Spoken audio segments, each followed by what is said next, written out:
Didik TV KPM.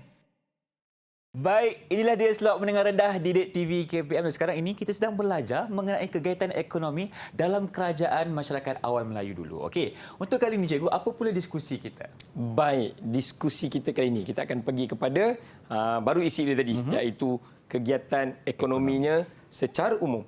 Secara umum. Jadi dalam segmen kali ini kita akan tengok murid akan dapat memahami apa itu kegiatan ekonomi dalam masyarakat Alam Melayu. Alam Melayu ni kalau murid-murid yang dekat rumah nak lebih jelas, kita boleh tengok kawasan Asia Tenggara. Cuba Google kan, tengok mana di Asia Tenggara, Alam Melayu secara umumnya. Di situ. Di situ. Tak tepat secara umum. Baik.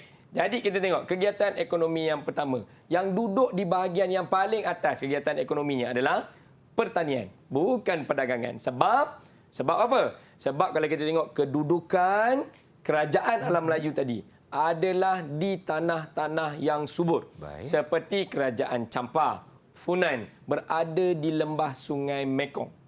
Jadi lembah sungai ni memang kita tahu tanah dia subur. Betul.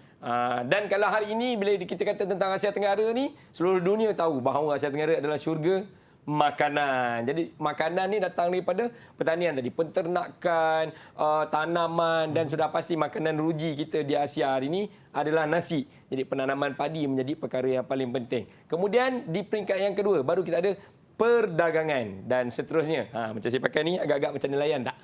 Kan? Itu sesuai juga cikgu Sesuai juga kan. Macam ni kan, macam-macam orang dekat Terengganu, Kelantan dulu-dulu kan, petang-petang main. Wow. Baik. Kemudian kita ada hasil hutan dan laut. Okay. Maksudnya mereka ni nelayan. Mereka ni nelayan dan di bawah sekali adalah perlombongan dan pembuatan. Jadi bukan kerana dia tak penting, tetapi ianya merupakan aktiviti yang agak sukar dilakukan dengan tingkat teknologi ketika itu. Perlombongan tidak dilakukan secara berleluasa mungkin kerana aktivitinya berat. Betul. Untuk dapatkan hasil yang banyak. Begitu juga dengan pembuatan. Sebab waktu tu semua orang tahu buat apa yang nak dijual. Kalau saya buat bakul, jiran sebelah rumah saya pun dia tahu buat bakul. Kenapa dia nak beli bakul kat saya? Dia boleh buat bakul dia sendiri kan. Tetapi kalau benda-benda yang lain, contoh macam pertanian, tidak ada orang yang dialah tanam padi, dialah ternak lembu, dialah buat kolam ikan, dialah nelayan, tak ada. Tak ada. Itu sebab pertanian duduk di tingkat paling atas. Ada orang bercucuk tanam sayur, ada orang menternak binatang, ada orang menanam mungkin tumbuhan-tumbuhan yang lain. Baik, kita pergi kepada yang paling utama iaitu makanan ruji masyarakat kita di Alam Melayu ni iaitu nasi. Okey. Nasi. Okey, jadi kita tengok kerajaan Funan, Champa dan Angkor. Funan dan Angkor ni terletak di lembah Sungai Mekong. Saya dah sebut dah tadi Okey, jadi tempatnya memang subur dan mempunyai pengairan yang baik, sumber airnya baik. Dan mereka ada selain daripada sungai Mekong, mereka juga ada tasik Tonle Sap yang membekalkan air kepada sawah-sawah mereka. Jadi pembinaan tali air atau barik menjadikan aktiviti pertanian di sana menjadi besar. Ramai orang yang mengusahakan. Mungkin setiap isi rumah ada petak padi dia sendiri untuk kegunaan sendiri. Siapa yang ada banyak mungkin jual lah. Okey, jual dan Champa, kalau kita tengok ketua air di setiap kampung menyelenggara ketua kampung menyelenggara air di setiap tu dengan daik dan benteng tembok yang panjang. Mereka buat macam ala-ala di kerajaan Rom tu dah macam longkang besar. Dia buat untuk mengalirkan air. Baik. Itu di Funan, Champa dan Angkor. Bagaimana dengan kerajaan yang lain? Kita juga ada Majapahit. Majapahit ni di Pulau Jawa. Kalau hari ini mungkin kita boleh sebut sebagai Indonesia. Baik, Pulau Jawa mempunyai tanah yang subur untuk pertanian. Sama juga seperti di Champa tadi. Sungai Bengawan Solo dan Sungai Berantas bekalkan air untuk padi dan sawah. Perlu diingat Ifan. Dia perlu diingat juga untuk murid yang di rumah. Kena faham kerajaan Alam Melayu semuanya di lembah sungai. Mereka tak ada pergi buat kerajaan duduk dekat atas gunung. Tak ada. Semua di lembah sungai saja. Majoriti semuanya di lembah sungai. Kerajaan-kerajaan yang utama semuanya di lembah sungai. Jadi memang air itu menjadi dia punya barang mewah lah. Ada banyak maksudnya. Ada banyak. Baik. Sriwijaya, padi merupakan tanaman utama. Nampak? Masih lagi padi.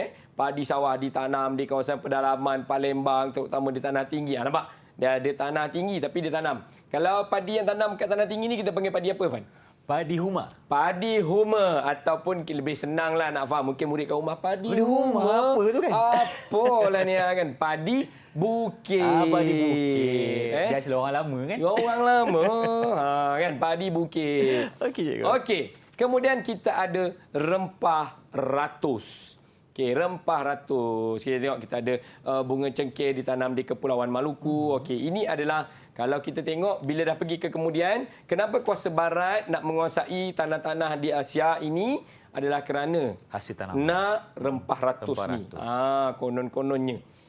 Konon-kononnya rempah ratus. Saya rasa saya ada tinggalkan tugasan pada murid kita di atas talian. Mereka kena buat perkongsian tentang Kristina, kamu kena buat perkongsian tentang apa, Kristina? Hasil hutan dan laut. Cuba kongsikan sikit. Cuba cerita kat Abang Irfan sikit nak dengar. Okey. Hasil hutan dan laut ini pada Kerajaan Alam Melayu kaya dengan hasil hutan dan laut. Pada peringkat awal, masyarakat Kerajaan Alam Melayu menjalankan kegiatan mengutip hasil hutan dan hasil laut bagi kegunaan mereka sahaja. Apabila kegiatan membawa hasil yang melebihi keperluan masyarakat setempat, maka lebihan ini didagangkan dalam kalangan pertempatan tersebut. Kawasan pertempatan ini seterusnya berkembang menjadi kawasan perdagangan.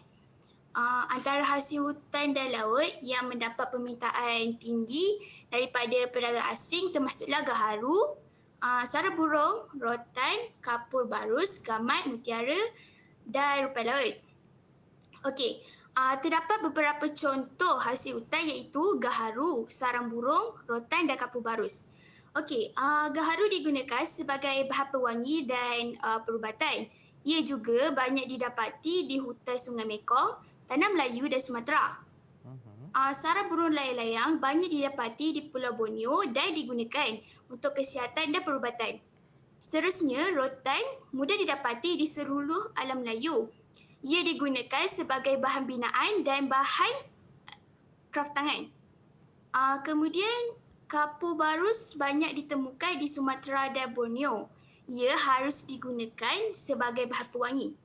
Okey, seterusnya pula antara contoh-contoh hasil laut ialah gamat, rupai laut dan mutiara. Gamat dijadikan bahan makanan dan perubatan. Seterusnya, rupai laut dijadikan makanan. Mutiara pula dijadikan sebagai barang perhiasan. Ketiga-tiga bahan ini mudah didapati di perairan alam Melayu terutama di Selat Melaka dan Laut Sulu. Untuk lebih lanjut, hasil hutan dan laut ini mendapat permintaan tinggi daripada perdagangan kerana mempunyai pelbagai kegunaan seperti sumber makanan, ubatan, wangian, perhiasan dan bahan binaan. Berapa muka surat yang awak baca tu? Tercengang cikgu dengar. Banyak Dia perkongsiannya, punya cikgu. research. Wow. Hebatlah. Wow. Cuma saya tertarik dengan kapur barus disebut tadi. Dia guna kapur barus untuk apa, Gisina? Untuk bahan wangi. Pewangi. Hari ini sebut kapur barus orang takut bau Betul. orang mati. Saya pun katanya. takut juga. Baik. Terima kasih, Gisina. Okey, baik. Itu adalah hasil hutan dan laut. Saya yakin dengan Kamelia pun saya ada tinggalkan tugasan yang sama. Kamelia, apa yang seharusnya kamu kongsikan dengan murid-murid di rumah hari ini? Silakan. Okey, hari ini saya kongsikan pasal pertanian. Pertanian. Baik. Alam Melayu mempunyai tanah yang subur untuk kegiatan pertanian. Pada tahap awal, kegiatan pertanian bertujuan untuk menyara diri sahaja. Namun begitu, apabila terdapat lebih hasil pertanian, lebihan tersebut akan dipasarkan atau dibekalkan untuk memenuhi permintaan penduduk yang tidak terlibat dalam kegiatan pertanian. Sebahagian besar kawasan alam Melayu ditanam dengan padi. Padi daripada kerajaan Funan, kerajaan Campur dan kerajaan Angkor. Padi ditanam di kawasan tanah tinggi atau bukit yang kurang mendapat bekalan air dengan dibuat teres atau relung. Selain itu juga terdapat juga rempah ratus. Rempah ratus yang terdapat di alam Melayu ialah bunga cengkeh, putih padi dan lada hitam. Bunga cengkeh ditanam di Kepulauan Melaka, Buah Maluku buah pala pula ditanam di Pulau Handak, manakala lada hitam ditanam di Sumatera dan Jawa. Baik, terima kasih. Kasih Camelia. Kasih Camelia. Pulau apa sebut tadi? Pulau Muluku. Pulau Muluku Muluku katanya. ke Pulau Malaku ke apa? Pulau macam mana? Pulau apa Pulau Camelia? Maluku. Pulau Maluku. Tu okey. dengar tadi Muluku.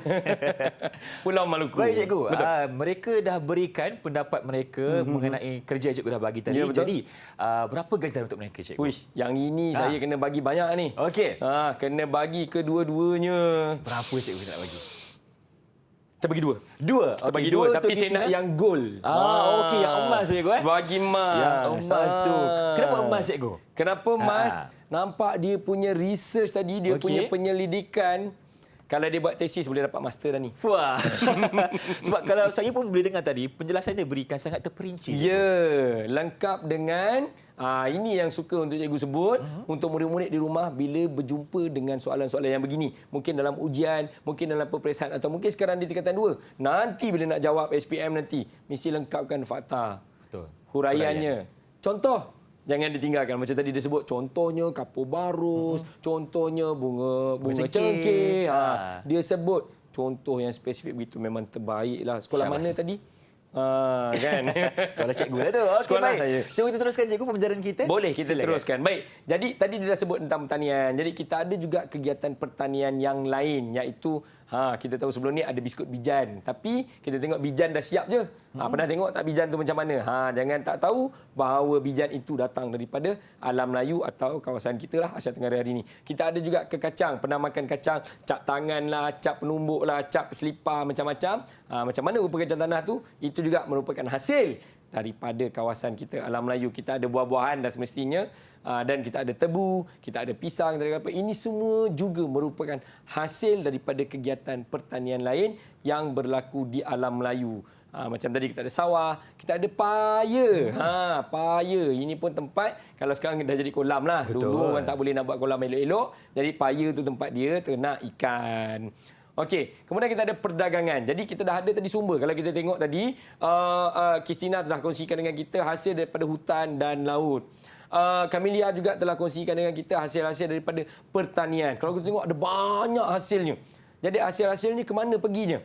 Adakah ianya hanya untuk sara diri ataupun ianya dijadikan perdagangan? Sudah pasti ianya dijadikan perdagangan. Macam yang kita kata awal tadi, kegiatan ekonomi itu adalah cara hidup masyarakat di dalam alam Melayu. Jadi kita ada barangan alam Melayu yang menjadi tarikan pedagang luar. Macam kita kata tadi, rempah ratus, hasil hutan dan sebagainya. Jadi kedudukan alam Melayu yang berada di tengah-tengah antara perhubungan timur dan barat menyebabkan ianya menjadi tumpuan untuk mendapatkan segala barangan-barangan ini tadi. So menjadikan alam Melayu sebagai tempat perdagangan yang sangat strategik. Jadi kita ada pelabuhan Oyo di Funan, kita ada pelabuhan di Palembang, kita ada pelabuhan Tuban, Sidayu, Gresik di Surabaya. Kita juga ada pelabuhan Turan, kita ada ke pelabuhan Yasodharapura di Angkor, kita ada pelabuhan Sungai Mas dan Pangkalan Bujang di Kedah Tua.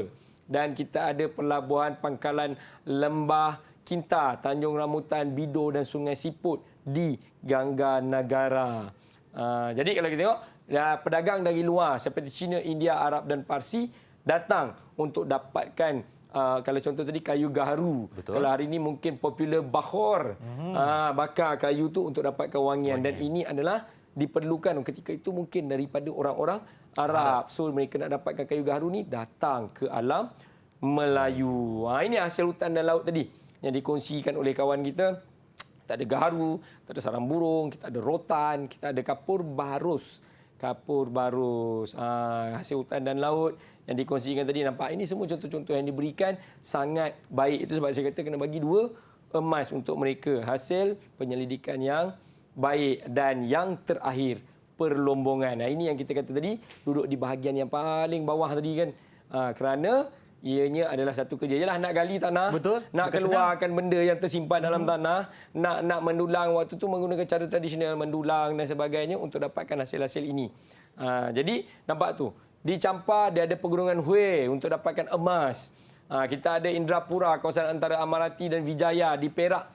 Angkor nampak untuk dapatkan biji besi dan sebagainya. Jadi perlombongan-perlombongan ini tidak mudah dijalankan ketika itu. Yalah nak keluarkan besi. Betul. Mungkin alatan yang digunakan mungkin kayu je nak korek besi. Jadi menyebabkan tidak ramai orang yang buat dan ianya menjadi aktiviti ekonomi yang paling bawah kerana kurang orang buat. Bukan dia tak diperlukan, kerana kurang orang buat. Sebab itulah mereka fokuskan kepada pertanian, cikgu. Betul. Tetapi jangan kita lupa, maklumat di luar buku teks, kalau di Kedah Tua kita ada kerajaan Sungai Batu ketika Sungai itu Batu. yang memang terkenal dengan peleburan biji besi yang membekalkan alatan berasaskan besi ke seluruh dunia hingga ada bukti-bukti tinggalan-tinggalan yang membuktikan bahawa berlaku hubungan dengan kerajaan Rom. Baik. Membekalkan semua yang ada di situ untuk kegunaan kerajaan Rom. Okey, cikgu. Itulah dia sedikit sebanyak mengenai kegiatan ekonomi yang kita dapat pelajari bersama dengan Cikgu Rizwan. Betul. Dan bersama dengan murid-murid kita ada Kasih dan juga Kristina. Okey, cikgu.